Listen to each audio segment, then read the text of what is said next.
Aumento de la informalidad. Régimen simplificado. Resolución. De lo formal a lo informal. Norma con posibles fallas.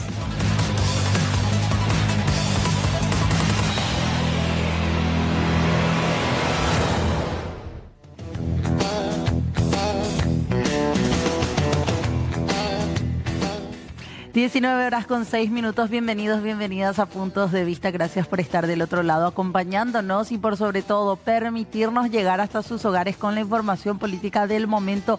Hoy, como ya veían en nuestro avance, vamos a estar hablando del dólar, del mercado de la informalidad. Están mencionando que esto está afectando en sí al sector formal que se está intentando mover dentro de ese mercado, el ámbito cambiario. Vamos a estar con ese tema ya enseguidita, hablando también de política por sobre todo, porque hoy decíamos, fue una jornada marcada de varios temas en la agenda legislativa y lastimosamente las polémicas, las peleas no faltan. Queremos compartir con ustedes lo que ocurría en plena sesión el día de hoy en la Cámara de Senadores. Nuevamente, discusiones de por medio, críticas por sobre todo. ¿Cómo empezaba todo esto? Un nuevo enfrentamiento que tiene como protagonista a la senadora Celeste Amarilla, quien el día de hoy hizo uso de palabra para cuestionar a su colega Zenaida Delgado, quien hace unos días, la semana pasada, había promocionado en sus redes sociales que estaba lanzando un curso de automaquillaje dirigido a funcionarias de la Cámara de Senadores que podían inscribirse en su bancada en el Congreso, en la bancada Avanza Paraguay, de la cual ella es única miembro. Decía la senadora Celeste Amarilla que estas no eran cuestiones que le competen realizar como senadora, que está muy lejos de esto formar parte de la actividad legislativa que ella debe desempeñar. Pero escuchen, ¿en qué términos, por sobre todo, se refería a la senadora Zenaida Delgado y a otros más? A dos cosas. Primero, si sala técnica me pasa lo que les pedí. Esto, presidente, esto ya supera todo tipo de vaticinios para el Congreso Nacional. Resulta que en una bancada colorada se enseña maquillaje. Lastimosamente no está la senadora. Y lastimosamente tengo que recordarle a la colega Yolanda, ¿qué carajo trajeron a este Parlamento? ¿Pero qué hicimos para merecer esto? Presidente, y usted se ríe, pero ustedes le adoptaron a estos cachivaches. Ustedes adoptaron por un voto, por dos votos, por tres votos. Esto, presidente, yo exijo que se tomen medidas con respecto a esto. Esta señora no sabe lo que es ser congresista. No necesitamos ni un desprestigio más.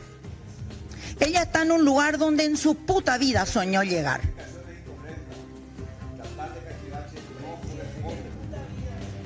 No, senadora, yo bueno, pido respeto. para que no me echen. Con respeto, jamás soñó estar en este lugar.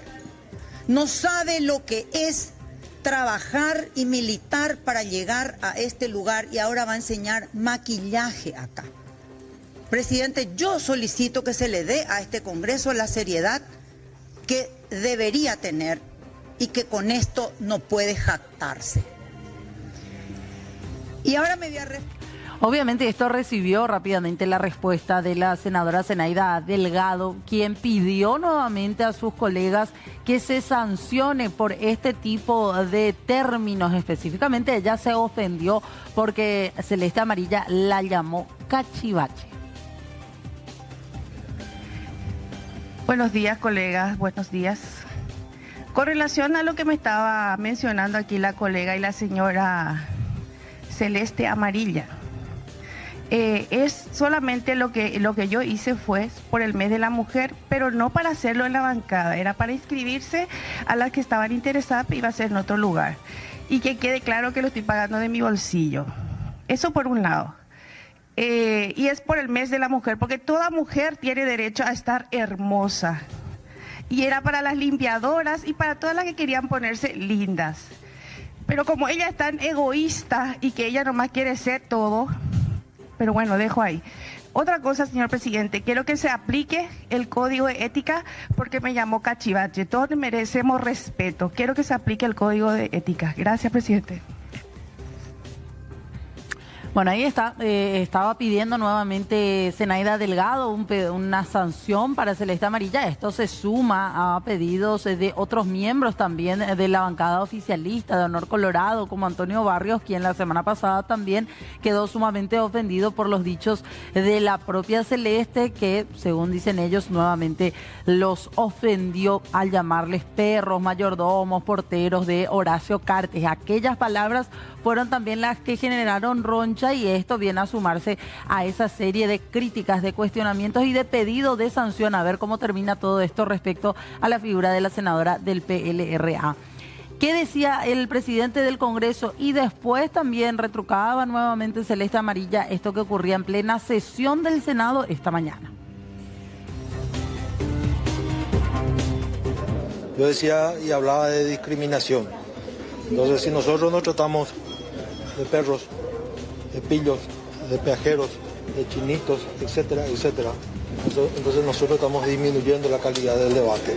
Y hay un código de ética y ese código de ética se tiene que respetar y precisamente voy a hablar con ella ahora. Y a mí no me parece que es lo que es un término que yo uso mucho para decir cachivache, no sé lo que quiere decir cualquier cosa, no sé lo que, pero nada, ¿saben qué? A mí me da lo mismo, que me sancionen, me va a dar más prensa, me voy a hacer más escándalo.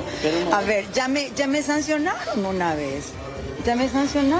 vez, no me van a correr a mí con esto. Está bien, no quieren que diga cachivache, buscaré un sinónimo. ¿Qué le pidió el presidente del Congreso en esta reunión? Y lo mismo, que la gente se queja, sin embargo no se quejan de las amenazas que le hace a la prensa la señora, no se quejan del autoritarismo que tienen ellos con nosotros, ¿verdad? De eso nadie se queja, se quejan de mi lenguaje que les molesta. ¿Qué tipo de sanción es lo que podría darle? Y suspensión, como ya me hicieron, suspenderme sin goce de sueldo, 1 mes, 2 meses, qué sé yo. Nada, ¿qué ética? ¿Quién me va a hablar de ética? Zenaida Delgado me va a hablar de ética, Yaminal me va a hablar de ética, a mí de ética. Bueno, veremos qué es lo que ocurre con esto nuevamente, las amenazas constantes de suspenderla sin goce de sueldo a la senadora, ante los cuestionamientos por sobre todo el nivel de debate que se ha tenido en los últimos tiempos a raíz de estos dichos, peleas, escándalos en el Pleno del Senado. Cambiamos de tema, 19:13 a estas horas. Queremos empezar a hablar de lo que les adelantábamos al inicio del programa, el mercado cambiario. Dicen que hay normativas, exigencias excesivas de parte de la Secretaría de Prevención de Lavado de Dinero que está generando que todos o una gran mayoría de las personas que quieren cambiar algún tipo de moneda acudan al mercado informal. Queremos saludar ya en este caso a nuestro contacto vía Zoom al señor Gregorio Mayor, él es presidente de la Asociación de Cambistas del Paraguay. ¿Cómo le va? Gracias por atendernos, señor Gregorio. Sí, buenas tardes, Fernanda, y bueno, y a toda la teleaudiencia. Realmente mi cargo, es de presidente ejecutivo de la Asociación de Casas de Cambio del Paraguay. Ok, hecha la aclaración, muchísimas gracias, presidente. Queríamos un poco hablar con usted acerca de este tema. ¿Es cierto que ustedes están denunciando cuestiones excesivas o controles excesivos de CEPRELAT? Cuéntenos un poco cuál es la postura que están teniendo sobre ese tema. No necesariamente estamos hablando de exigencias o controles por parte de la CEPRELAT. Nosotros somos sujetos obligados al cumplimiento de la ley 1015 desde el año 1997 y para nosotros los controles emitidos por CEPRELAT no tenemos ningún tipo de inconveniente en ese aspecto. ¿Qué es lo que está pasando? Fue de que la CEPRELAT emitió en el año 2020 una resolución por el cual se limitaban las operaciones que realizamos con el denominado clientes ocasionales o régimen simplificado, en el cual cualquier persona podría acercarse a nuestros mostradores con la sola presentación de su celo de identidad, más completar un formulario digital por parte del cajero, donde se mencionaba nombre, número de teléfono, número de documento de identidad, dirección y una copia de la cédula que ya se dejaba automáticamente. Con eso, esta persona podría operar, cualquier persona podría operar hasta $100.000 año. Sí. En el año 2020, la CEPRELAT modifica esa resolución. No sabemos cuál fue el criterio técnico utilizado por las autoridades de esa época, y disminuye ese umbral de $100.000 a $2.000.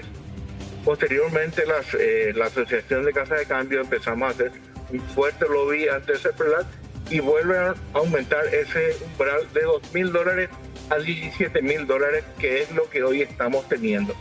¿Qué es lo que está ocurriendo? Hablamos de 2020, fue justo cuando iniciaba la pandemia. Sí.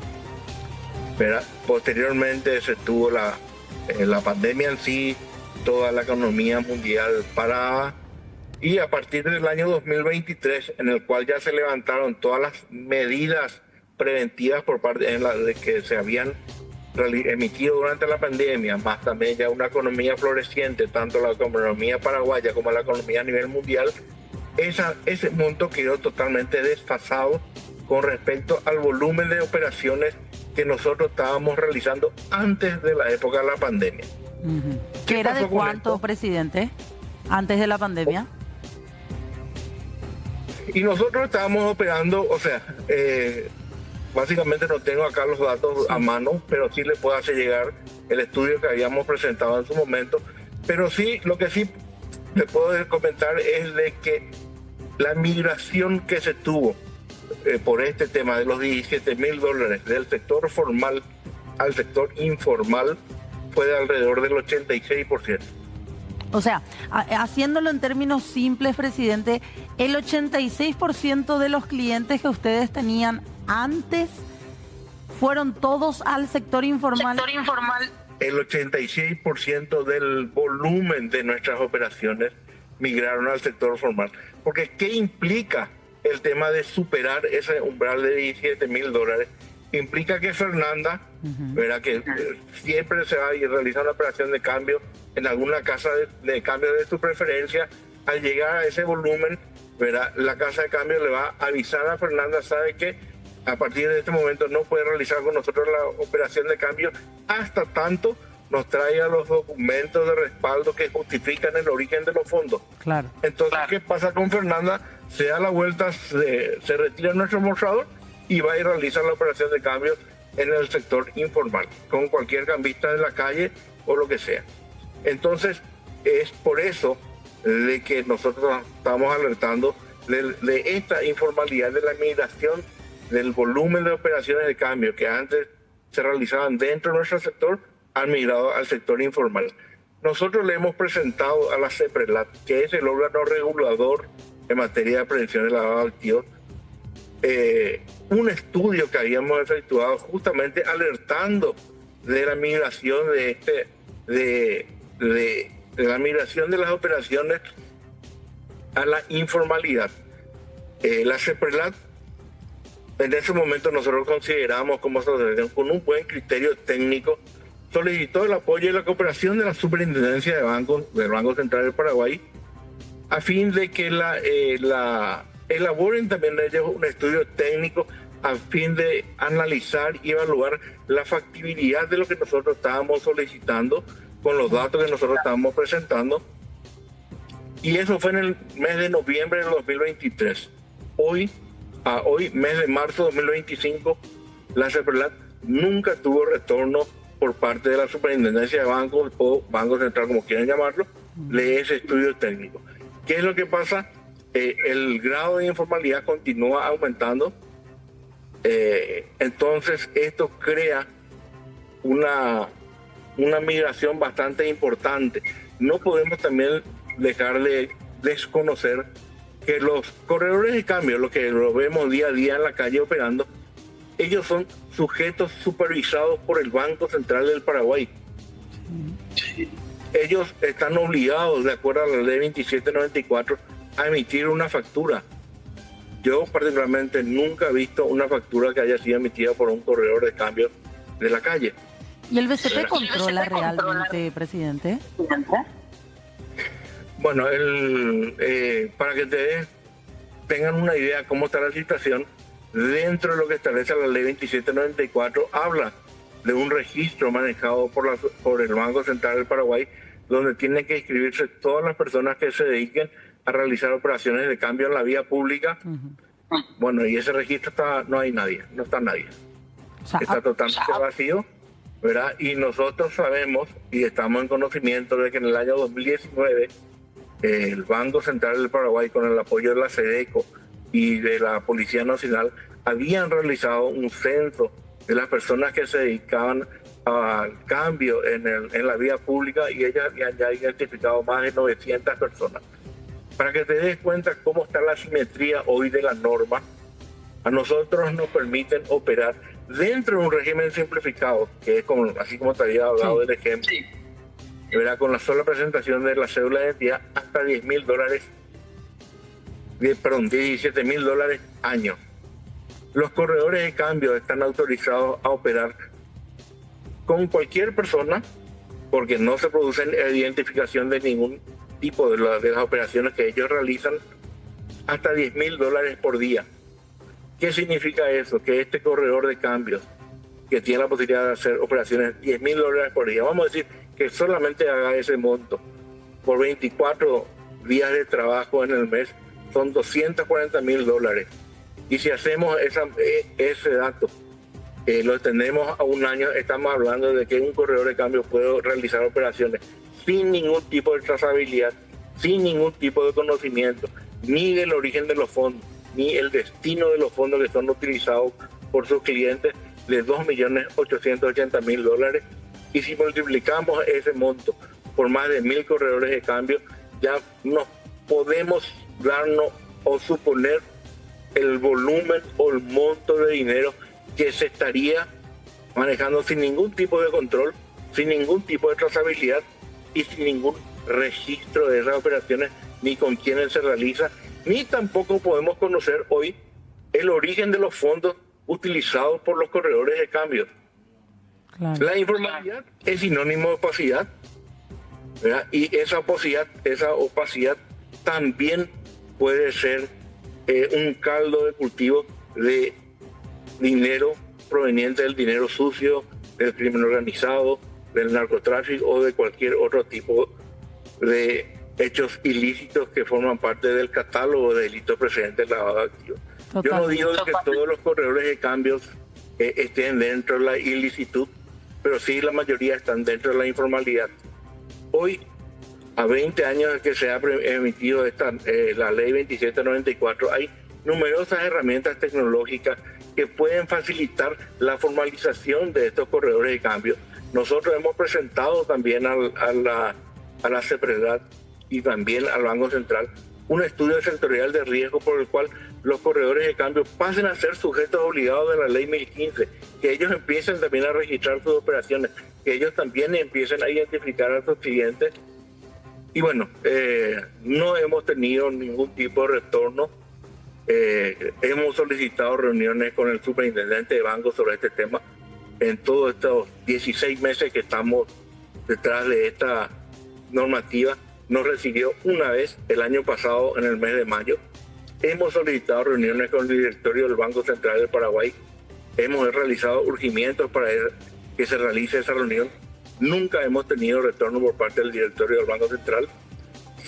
Con respecto a la CEPRELAT, sí, la CEPRELAT sí tuvo una política más aperturista con nosotros.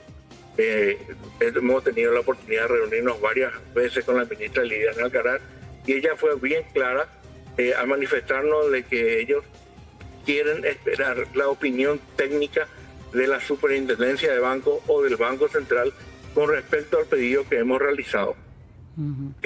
Como te había comentado Fernanda, nunca hasta hoy la Superintendencia se ha expedido con respecto a lo que se había solicitado, y también Nosotros estamos en conocimiento que la superintendencia hizo también su propio estudio técnico y también ellos consideraban de que debería aumentarse este umbral justamente como un mitigante de la informalidad.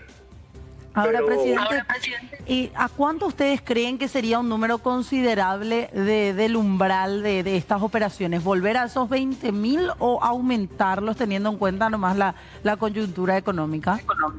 Bueno, nosotros habíamos solicitado en su momento, ¿verdad?, volver al volumen anterior, antes del año 2020, que era de $100.000. Ah, sí.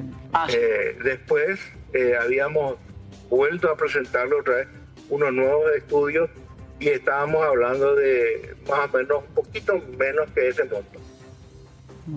Ok. Ahora, en otro aspecto, usted hablaba del volumen de operaciones, cerca del 86% va al mercado informal. Si eso hay que pasar a términos de dinero, ¿cuánto podemos decir que es el dinero que va al sector informal? Y ahí hablamos ya directamente de una pérdida, como usted decía, para el propio Estado. Totalmente, claro, ¿verdad? Lastimosamente no tengo acá esos datos, pero te puedo hacer llegar mañana sin ningún tipo de inconveniente, porque eso forma parte del estudio que habíamos presentado en su momento, justamente el estudio que se le efectuó, una actualización de datos que habíamos hecho en el año pasado, y sin ningún problema te hago llegar esos datos, inclusive te puedo hacer llegar todos los estudios que habíamos presentado en su oportunidad, tanto a la CEPRELAT, al Banco Central, y también inclusive cuando ocurrió el robo el año pasado de la bóveda de los corredores de cambio, le habíamos también enviado al Ministerio de Economía y Finanzas el estudio que habíamos planteado. Hemos golpeado varias puertas y bueno, hasta hoy no hemos tenido ningún retorno de lo que habíamos presentado en su momento, que fueron unos estudios realizados con numeroso rigor técnico y donde daban razón de lo que nosotros habíamos solicitado en su oportunidad.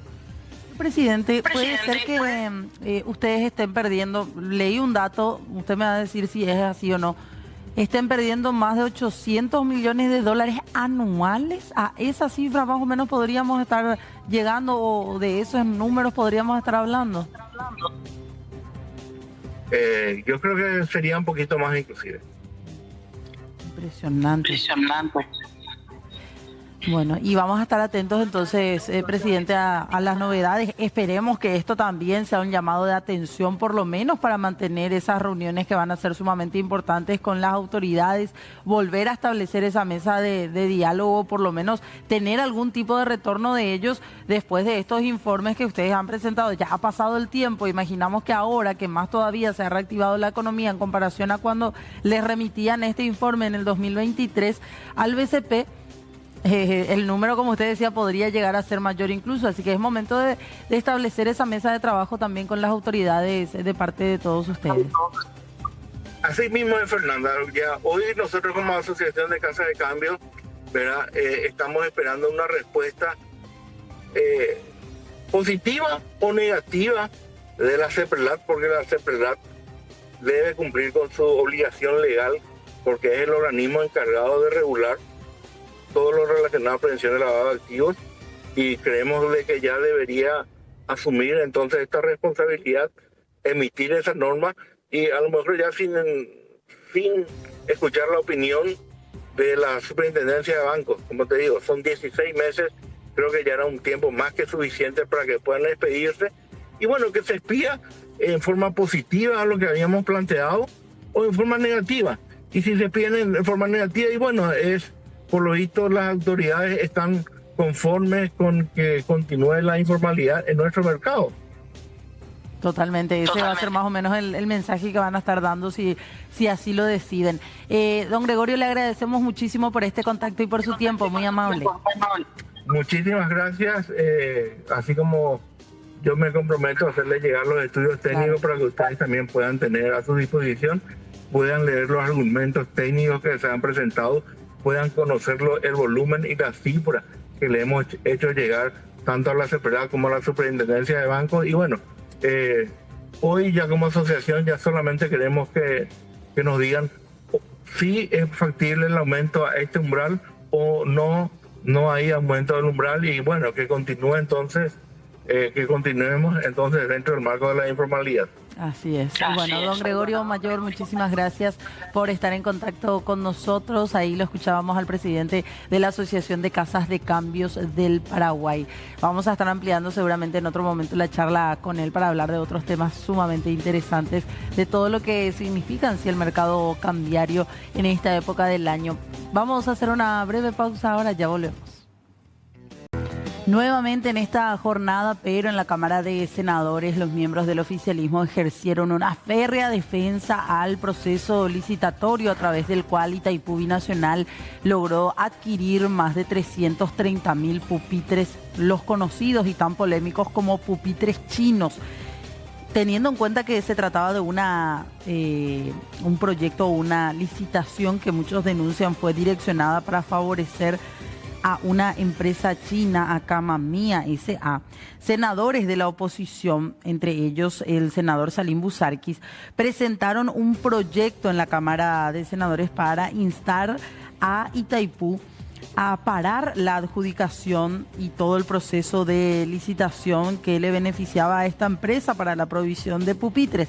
Era un proyecto de declaración que apenas instaba a la binacional a parar el proceso. Sin embargo, no fue ni siquiera aprobado para ser incluido entre los puntos, los proyectos que se buscaba se trate entre o sobre tablas. Se terminó rechazando la posibilidad de tratar ese proyecto que instaba a Itaipú a parar todo el proceso, y eso generó el enojo del senador Salim Busarquis, quien salió a dar algunas declaraciones mostrando él un pupitre hecho por la industria local, por madereros paraguayos, diciendo él esto podía haber salido mucho más barato que lo que nos venden a través de una empresa chino-paraguaya. Hay evidentemente una empresa china poderosa, bueno, pero también eso está haciendo que el gobierno se vaya a la China. El gobierno se va a ir a la China en serio porque se dedican a mentirle a la gente. Dicen que quieren generar empleo, pero finalmente ese dinero no va a quedar en Paraguay. Ese dinero va a ir a la China. Y encima, fácilmente, 3 o 4 veces más caro, dejándole de lado al trabajador paraguayo, al metalúrgico paraguayo, al carpintero paraguayo. Y otro de los temas que se trató el día de hoy en la Cámara de Senadores tiene que ver con este proyecto que fue rechazado de manera unánime, un proyecto que pretendía modificar 3 artículos del Código Procesal Penal, artículos clave. Este proyecto era considerado una amenaza para la lucha contra el crimen organizado y otros delitos graves porque la iniciativa que había sido presentada por el diputado Derlis Rodríguez en la Cámara en la que tuvo media sanción, la Comisión de Legislación del Senado recomendó su rechazo debido a que había preocupaciones de especialistas sobre que esta modificación podía impactar en varios casos emblemáticos como el del asesinato del exfiscal Marcelo Pecci, hechos de corrupción, de feminicidio, hechos que tienen que ver también con violaciones de niños, niñas o adolescentes, generando impunidad para los investigados. Vamos a escuchar el análisis que hacía en este caso el senador Derlis Maidana una vez culminada la sesión. Él decía lo siguiente. Que en 90 días, si no avanzaba la investigación, ya se podía desestimar, sin escucharle a las víctimas y muchas veces sin tener todavía los informes, porque estaban diciendo ayer los jueces que en los casos de estafa, abuso sexual, ellos muchas veces piden informes y 90 días es poco. Entonces, por ese sentido, y en cuanto al plazo máximo de duración de los procesos, siempre con todas las normativas hay argucias, hay chicanas jurídicas, pero una modificación no tan clara podía perjudicar a mucha gente que está legítimamente procesada y que pueden quedar absueltos por el principio indubio pro reo. Y en el primer punto nos ratificamos en la versión original del artículo 6 del Código Procesal Penal en razón de que es la transcripción fiel del 17 de la Constitución Nacional, que habla de todas las garantías procesales que tiene toda persona sindicada de cometer un hecho punible. De hecho, en su momento, la Cámara de Senadores había tenido en cuenta que la propia Corte Suprema de Justicia, a través de algunos representantes, había dicho que todo esto lo que iba a generar era, al acortar los plazos procesales, podía llegar a generarse la prescripción de varias causas sumamente importantes. Ese era el temor principal por el cual se termina rechazando esta iniciativa en el Senado. Sin embargo, el proyecto pasa nuevamente a la Cámara de Diputados para ver si terminan de enterrarlo o se ratifican en que tiene que ser aprobado. Vamos a escuchar lo que decía también el senador Eduardo Nakayama. El sistema de elecciones siempre se ataca en todos los países autoritarios y bueno, ese es el próximo paso que ellos han marcado. Es como hacer una carrera de dos competidores, pero a uno se le coloca 100 metros llanos y a otro 200 metros con valla. ¿Se puede plantear una modificación o directamente el rechazo de esta normativa? Yo le pedí encarecidamente, no solamente a los opositores, que en su gran mayoría vamos a rechazar esto, sino también a los colorados no oficialistas, ¿verdad? A los de la Fuerza Republicana o AñTT, de que rechacen esto, porque esto va en detrimento de la democracia nuestra, ¿verdad? Decía, por ejemplo, tu colega, no sé si ya, tu correligionario, Dionisio Amarilla, decía él que lo que se puede buscar son soluciones intermedias, por ejemplo, usar los padrones de todos los partidos que forman parte de la concertación y dejar, no, pues, justamente eso es lo que justamente claro, dice este proyecto, ¿verdad? O sea, eso lo que va a hacer es complicar la posibilidad de que haya una concertación. O sea, ellos la verdad que lo que quieren es matar la concertación. Ellos quieren matar eso. Gracias, senador. Bueno, ahí estaba hablando el senador Eduardo Nakayama, ya refiriéndose a otro proyecto, en este caso de modificación del Código Electoral, con el cual ellos indican desde la oposición que lo que busca desde la ANR, desde el oficialismo donde nace esta iniciativa, es evitar que las concertaciones, alianzas puedan llegar a utilizar el padrón nacional, porque temen una fuga de votos que se dé de la ANR hacia algún tipo de unión de la oposición en las próximas elecciones. Finalmente, ese proyecto que busca modificar el Código Electoral se terminó postergando para dentro de una semana. Veremos qué es lo que pasa. Hacemos una pausa más, ya volvemos. Mucha atención, porque en esta época del mes ya el Ministerio de Economía y Finanzas da a conocer su calendario de pagos. A estar muy atentos, principalmente nuestros adultos mayores, aquellos jubilados. El Ministerio de Economía y Finanzas, a través de la Dirección General de Tesoro Público, ya anunció este cronograma de pago de salarios y beneficios sociales para marzo 2025. Los desembolsos comienzan ya este viernes, pasado mañana, viernes 21 de marzo, se empezará a pagar a beneficiarios del programa de adultos mayores, aquellos veteranos y pensionados. A continuación, el lunes 24 cobrarán los jubilados de la Caja Fiscal.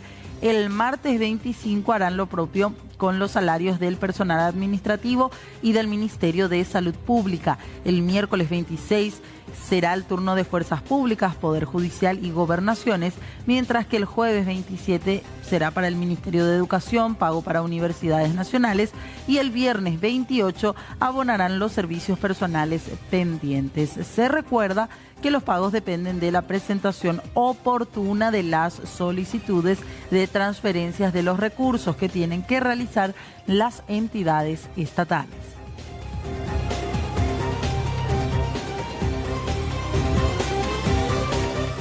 Los agentes fiscales que investigan en qué circunstancias falleció el diputado Lalo Gómez se ratificaron en que la causa tiene que ser archivada. Estamos hablando de los agentes Luis Said, Celso Morales y Cristian Ortiz, quienes ratificaron la posición del Ministerio Público.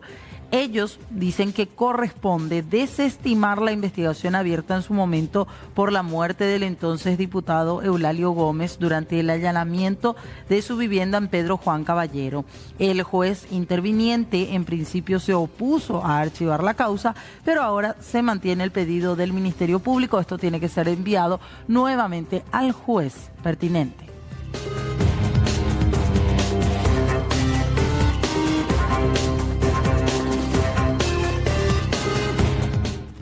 La semana pasada, el agente fiscal Guillermo Sanabria renunciaba horas antes nada más de que tenga que firmar la acusación contra los exministros y otros exfuncionarios de la era Abdo Benítez por la causa abierta después de la denuncia realizada por Horacio Cartes, quien se indicaba que a través de filtraciones de CEPRELAT habían intentado manchar su nombre, su prestigio, su carrera política también. ¿Qué pasó con este agente fiscal que presentaba su renuncia al Ministerio Público? Guillermo Sanabria Centurión finalmente fue designado como juez penal de sentencia en el Alto Paraguay. De hecho, que él ya estaba intentando obtener ese cargo tiempo antes de que él presentara la pertinente renuncia. La elección fue conocida este miércoles durante la plenaria de la Corte Suprema de Justicia.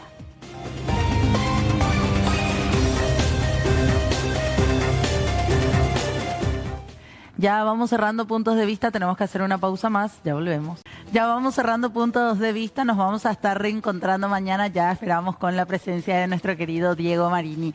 Vamos despidiéndonos, no sin antes decirles y avisarles que se queden en la señal de C9N porque se viene en instantes la información. Chao, chao.